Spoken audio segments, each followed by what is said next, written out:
Welcome back to Twin Cities Safer Cycling, your one-stop shop for tips, tricks, thoughts, and musings on how to reduce your risk of injury and death at the hands of dangerous and law-breaking motorists while you're on your bike in the Twin Cities. The topic for today is relaxed readiness and the importance of laying and maintaining a line. These are both very basic concepts. The first is a purely conceptual notion, and the second is both conceptual and practical. So the first topic then is relaxed readiness. We're going to talk about what that means and why you want to achieve that state on the road. So I stole this word from Tina Fey. She used it to refer to the ideal state when doing live improvisational comedy. I feel that it is original to neither her nor I, this concept. It's been around for millennia in sports and combat activities and other situations in which you might have to react in the moment to unexpected events. So what is it? Well, it's two things. It's a mental state and it's a physical state. And the mental state is very similar to mindfulness. So if you've never done mindfulness meditation, the practice of mindfulness meditation centers around stepping back from your in-the-moment thoughts and feelings in a given situation, stepping outside of that part of your mind and observing your thoughts and feelings as they happen to you. So taking a non-judgmental and observational stance towards your brain processes. And the mental portion of relaxed readiness is similar. You want to step outside of your current mental state, be able to observe yourself semi-objectively, note the thoughts and the feelings that are happening to you while you're on the road. But unlike mindfulness, a state of relaxed readiness involves also directing and orchestrating your mental faculties and your brain state and your emotions in order to reduce your risk. You're fine. You reduce your risk of crash and death and injury. So we'll go more into how to do that on a practical level later, but that's the mental portion of relaxed readiness. The idea being to sort of calm your mind, to be able to make rational decisions in the moment to the greatest extent possible, and to be able to relax into the road so that you're always ready to take fluid and immediate action to protect your life. The physical half of relaxed readiness is similar. You don't want to be riding around clutching your handlebars in a death grip. You don't want to be in a state of physical anxiety, because that makes it very difficult to react fluidly and coherently to a presenting danger. So you want to be relaxed but prepared. That's the best state in which to be able to minimize your risk in the moment. The reason I preface our discussion of laying and maintaining a line with that discussion of relaxed readiness is because it's part of the reasoning for why we lay and maintain a line.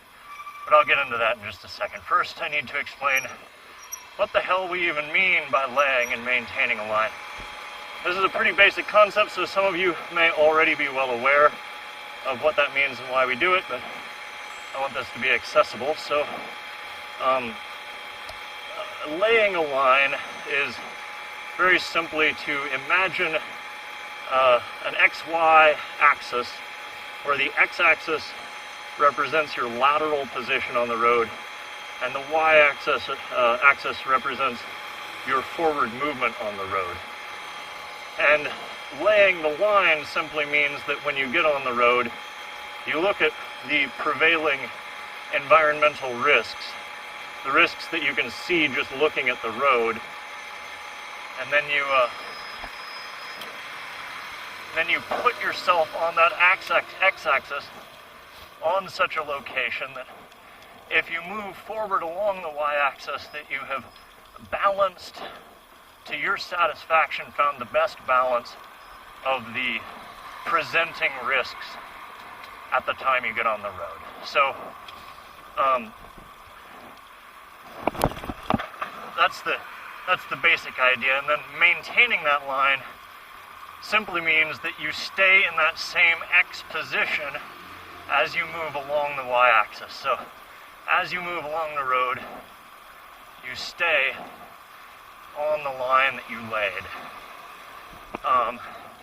And it means the recommended way of thinking about your line and about maintaining your line, in my experience, is that you want to regard leaving your line as something that presents a assumption of slightly increased risk.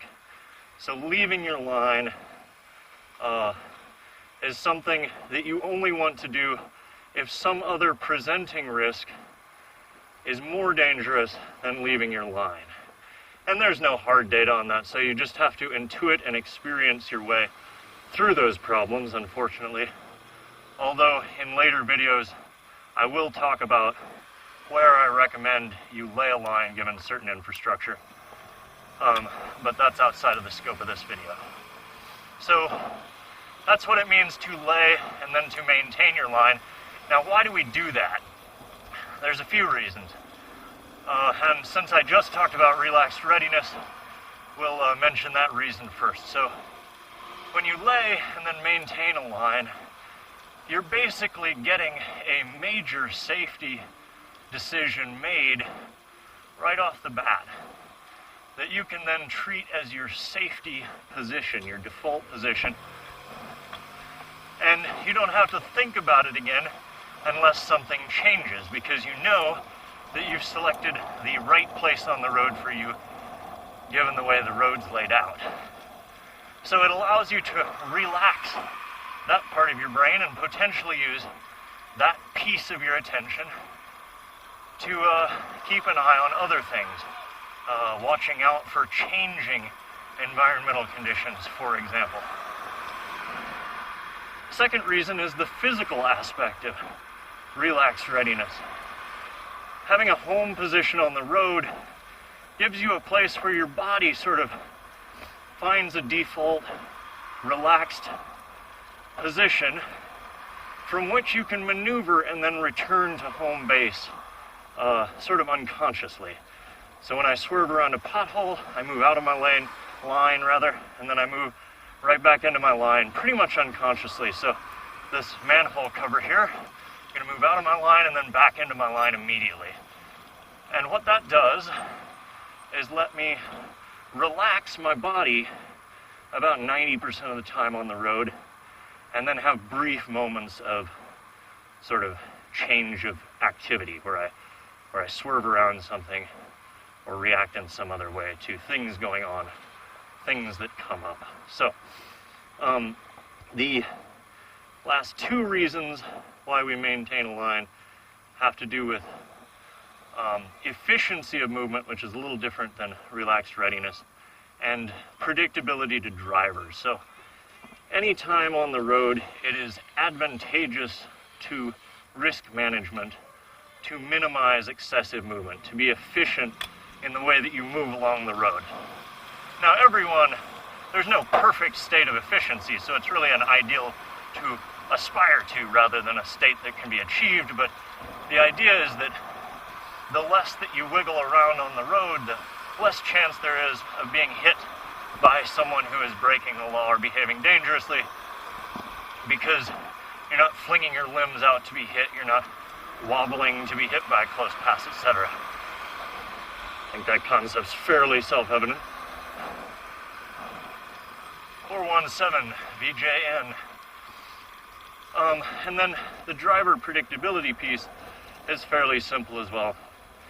When you lay and maintain a line, a driver is more readily able to ascertain where on the road you are what your speed is, and they are able to establish 870 LRN. They are able to establish a certain amount of trust, conscious or unconscious, that you're going to maintain that line, that you're going to be in a predictable place on the road. Finally, the third point under laying and maintaining a line is where do we lay our line? Now there are a lot of factors that can influence that, from weather conditions to traffic conditions to road infrastructure, as I mentioned already. There's a lot of different reasons to lay a line in a particular place or to switch it, but there are two prevailing reasons that affect our decision making regardless of the infrastructure or the conditions at play. And those are remaining within the foveal vision of a driver and lane control. So lane control is obviously not of much concern to someone riding exclusively in bike lanes, but since it's pretty difficult to get around in the Twin Cities exclusively in bike lanes, it's important to note. Lane control is much aligned by drivers. Many characterize it incorrectly as impeding traffic, but really what it means is on a road where a driver can't safely or legally pass you, moving to a position on the road that discourages them from illegally and dangerously passing you. So, staying a bit further to the left is usually how this is achieved, so that drivers understand that even if it looks to them like they could squeeze past you, that they can't. And then the piece about remaining within a driver's foveal vision, a little more complicated. So a human vision has two regions. I'm not going to get into the biology of it too much, but the foveal and peripheral vision. And the peripheral vision does not see color.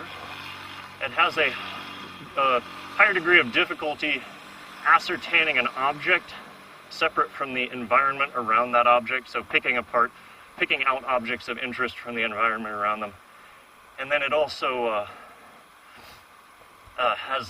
is not the part of the vision where drivers' conscious attention is directed. In contrast, the foveal vision is much more sensitive, much more able to pick out objects from the environment around them. It is also sees color, and it is where the primary conscious attention of a driver is located. Now, the benefits then of knowing those things, of remaining within a driver's foveal vision, may be obvious, but I'll go through them just for the sake of clarity. If you're riding in a part of a driver's vision where they don't see color, then all of this high visibility shit that we're constantly wearing, constantly buying and wearing, hoping that drivers will not hit us because of it, does us jack T shit. It does us no good. So, if you want high vis to be effective, you need to be in a driver's foveal vision. Second, a cyclist travels generally at a consistent speed in a consistent direction. And that means that because drivers don't perceive cyclists as being dangerous to their lives in the way that they perceive other cars to be dangerous to their lives, their unconscious and their peripheral vision, which is less apt to pick out a cyclist from the environment around the cyclist, will not consistently or dependably bring a driver's attention to the cyclist.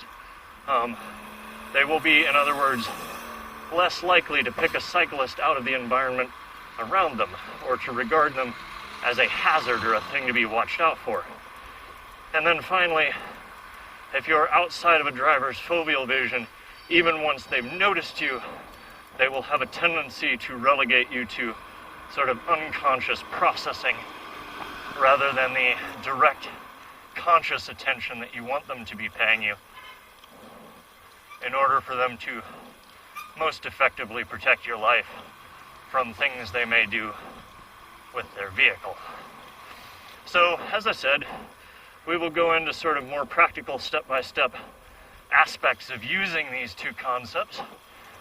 But just know that what you would like to achieve in terms of best reducing your risk of injury and death is a state of mental and physical relaxation, and that crucial to your decision making on the road, if you want to minimize risk of crash, injury, and death, is honing your skill at both laying and maintaining a line. So, I believe that is all that we have to talk about today, so tune in next time for more thoughts, tips, musings, and tricks to help minimize your risk of crash at the hands of dangerous and illegal driving in the Twin Cities when you're on your bike. See you next time.